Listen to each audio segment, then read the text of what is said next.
कैसे होना चाहिए, ये पूरी बाइबल पढ़ जाओ। शादी सिर्फ इतना लिखा है कि अपनी जिंदगी अगर पाकीज़ा गुजारना चाहते हो तो शादी कर लो, बस इतना लिखा है। अपनी जिंदगी पाकीज़ा गुजारना चाहते हो तो शादी कर लो, लेकिन शादी कैसे करो, किस उम्र में करो, लड़की बड़ी होनी चाहिए या छोटी होनी चाहिए, फिर शादी के बाद बीवी के साथ किस तरह रहो,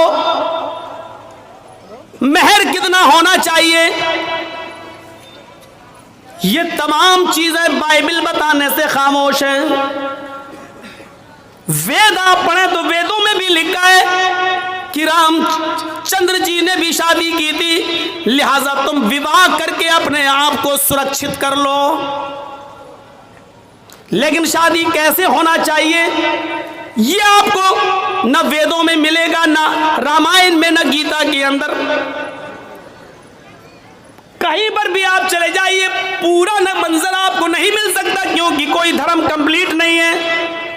इस्लाम से पूछिए, मोहम्मद रसूलुल्लाह से सवाल कीजिए कि शादी कैसे करना चाहिए, तो अल्लाह के नबी सल्लल्लाहु अलैहि वसल्लम की शरीयत जवाब देगी। जैसे मोहम्मद रसूलुल्लाह ने 25 साल की उम्र में अपनी से 15 साल बड़ी हजरत खदीजा को अपने निकाह में लाए, ये नहीं देगा कि हमसे उम्र में बड़ी है और इसका पहला शौहर तलाक दे चुका है या इंतकाल कर चुका है, ये बेवा है, किसी की शौहर मर गया, ये उसके बाद की वह बची हुई बीवी है और खदीजा के 2 बच्चे भी हैं, हम शादी कर लेंगे तो उसको भी संभालना पड़ेगा। ये सब नहीं सोचा, बल्कि आपने निकाह कर लिया। खदीजा ने पैगाम भेजा था, अल्लाह के नबी सल्लल्लाहु अलैहि वसल्लम ने अपने चचा अबू तालिब से मशवरा करने के बाद एक्सेप्ट कर लिया।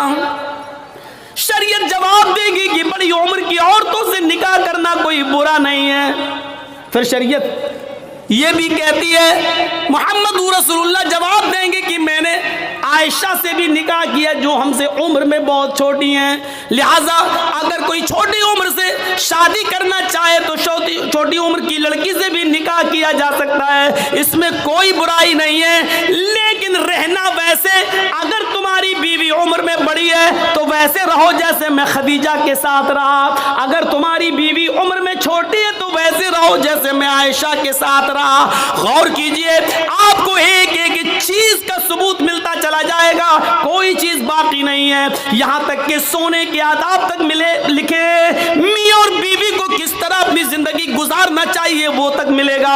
यहां तक कि मियां और बीवी के जिस्मानी और शारीरिक संबंध कैसे होना चाहिए, जनाब मोहम्मद रसूलुल्लाह ने उसको भी बाकी नहीं छोड़ा और वो भी बता दिया, क्योंकि इस्लाम एक कंप्लीट मजहब है। जैसे माँ और बाप अपने बच्चे को उंगली पकड़ के चलना सिखाते हैं, माँ के पेट से बच्चा पेशाब और पैखाना करने को, साफ करने का तरीका सीख के नहीं आता, वो अपने माँ और बाप से सीखता है। उसी तरीके से मोहम्मद रसूलुल्लाह ने भी हमें उंगली पकड़ के चलना सिखाया है, सब कुछ बता दिया है कि तुम्हें ऐसा करना है, ऐसा करना है, ऐसा करना है, ऐसा करना है। ये कंप्लीट मजहब है, कंप्लीट मजहब है इस्लाम, इसीलिए इसको मजहब कहा गया है। बाकी और दूसरे मजहब जो हैं वो मजहब नहीं है, मजहब नहीं है, इज्म है। हिंदू इज्म है, ईसाई इज्म है, जैन इज्म है। इज्म का मतलब होता है जिसमें बाउंड्री ना हो, और मजहब का मतलब होता है जिसमें बाउंडेशन हो,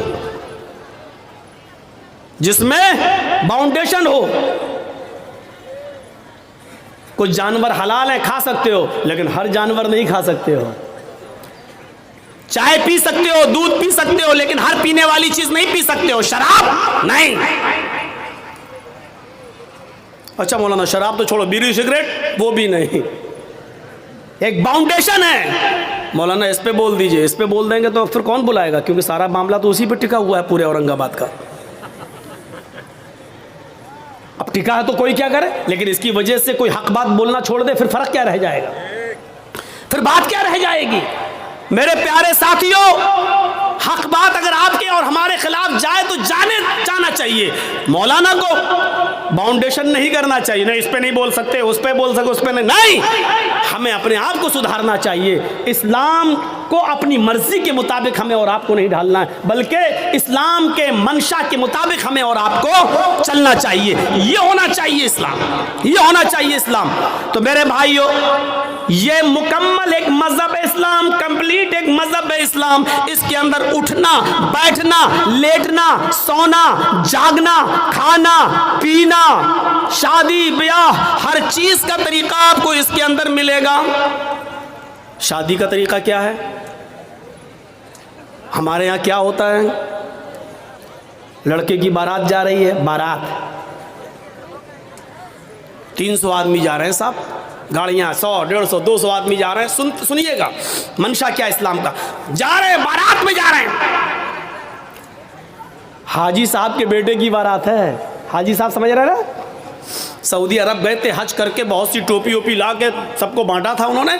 सऊदिया से रुमाल भी लाए थे, डला है लाल रंग का रुमाल। हाजी साहब ने शादी के दिन ओढ़ा है, बेटे की शादी है, दाढ़ी पे हाथ फेर रहा है, मुंह में पान चल रहा है। जर्जीश साहब पूछ रहे हैं, हाजी जी आज तो माशाल्लाह जवान लग रहे हो, क्या बात है, चेहरे पे बड़ी रौनक है। बेटे की बारात जा रही, मेरे बेटे की बारात जा रही। अच्छा बारात क्या होती है मालूम है? बारात, ये बारात का तसव्वुर कहां से आया? 100, 150, 200 साल पहले जब हमारे हिंदू भाइयों में जब वो अपने लड़के की बारात किसी दूसरे शहर में ले जाते थे तो डर होता था कि कहीं लूट ना जाए काफिला, कहीं ये लोग लूट, अकेले अगर लड़का लड़की शादी करके आएंगे तो कहीं लूट न लिए जाएं, सोना चांदी जेवरात लूट जाएं। तो ऐसा नहीं होता था। फिर वो लोग 100-50 आदमी को लेके निकलते थे घोड़ों पर, जो भी चीज मिलती थी उस पर जाते थे दूसरे शहर, और वहां से लड़की की विदा करा के अपने साथ लाते थे ताकि लूटे ना जाएं और काफिले वाले सामान न लूट लें। तो वहां से ये रस्म निकली और निकलते निकलते आज इसने बारात का नाम पा लिया। बारात का आज ये हाल है, एक घर से दूसरे घर में भी बारात जा रही है तो 200 आदमी चाहिए। इनको बारात नहीं कहना चाहिए। सच पूछो मौलाना जर्जीस के हिसाब से तो इनको चोर कहना चाहिए, डकैत, डाकू। ये बाराती नहीं है, डकैत जा रहे हैं, डाकू। लड़की वाले के घर डाका डालने जा रहे हैं। वहां जाके बैठ गए साहब, जैसे इनके बाप का घर हो। अब गरीब लड़की वाला बेचारा वो इनको अच्छे से अच्छा खिला रहा है। वो जानता है कि अगर खाने पीने में थोड़ी सी भी कमी हो गई तो जिंदगी भर मेरी बेटी को ताना मारेगा। ये पूरा समाज, ये जितने आए हैं, ये चोर, ये डकैत, ये सब ताना मारेंगे, देखो उसके बाप ने ऐसा खिलाया, कोई इज्जत नहीं की है। तो बेचारा वो इन चोरों का पेट भरने के लिए इन डकैतों का हलक तक ठूस देता है, लो खाओ, पहले नाश्ता फिर खाना, यहां तक ठूस देता है उसके, सिर्फ इसलिए कि मेरी बेटी का घर बस जाए। जबकि उसका कर्ज अदा करने के लिए बेचारा सालों साल उसका ब्याज देता रहता है, लेकिन कर्ज अदा नहीं कर पाता है। ये कौन सोचेगा? इन गरीब लड़कियों के जो हाथ पीले नहीं हो रहे, ये कौन सोचेगा? जरा तसव्वुर करो कि एक मोटरसाइकिल पे वो लड़का कैसे बैठ जाता है।